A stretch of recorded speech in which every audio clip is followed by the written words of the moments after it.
Asian কাপের মূল পর্বে খেলার আগে লাল সবুজের সামনে বেশ কিছু চ্যালেঞ্জ, যার অন্যতম দলের বড় একটি অংশ একসঙ্গে অনুশীলন করতে না পারা। ভুটানের ঘরোয়া লিগে খেলছেন সিনিয়র বেশ কয়েকজন ফুটবলার। ভুটানের লিগ খেলায় ঋতুপর্ণা, মনিকা, রূপনারা বছরের বেশিরভাগ সময়ই থেকেছেন ক্যাম্পের বাইরে। তাই প্রশ্ন উঠছে, আফিদা, ঋতু, উমেহলাদের সঙ্গে কিভাবে মানিয়ে নেবেন সিনিয়র ক্যাম্পেইনাররা।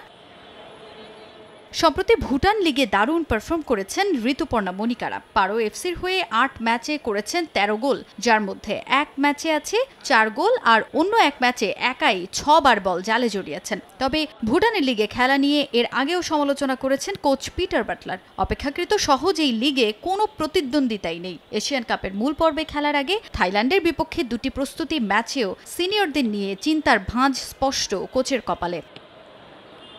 থাইল্যান্ডের সঙ্গে বাংলাদেশের র্যাঙ্কিংয়ের ব্যবধান ৫১, যদিও তারা এবার জায়গা করে নিতে পারেনি এশিয়ান কাপের মূল পর্বে। অস্ট্রেলিয়া মিশনের আগে ২১ দিনের লম্বা ক্যাম্পে সন্তুষ্ট কোচ পিটার বাটলার, যেখানে তিনি পাননি ঋতু, মনিকা সহ ৯ জনকে। দেশে একদিন পুরো দল নিয়ে অনুশীলনের পর এবার থাইল্যান্ডে পৌঁছে প্রথমবারের মতো অনুশীলনে পুরো দল। বাড়তি নজর ছিল ভুটান লিগে খেলা সিনিয়রদের সঙ্গে জুনিয়রদের বোঝাপড়া বাড়ানোতে।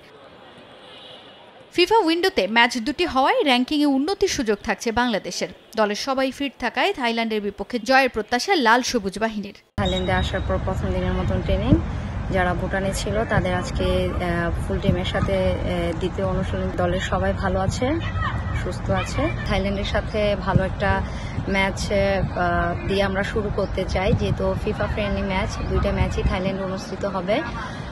প্রথম ম্যাচটা হচ্ছে আমাদের জন্য খুবই ইম্পর্টেন্ট। আমরা শুরুটা ভালো করতে যাচ্ছি।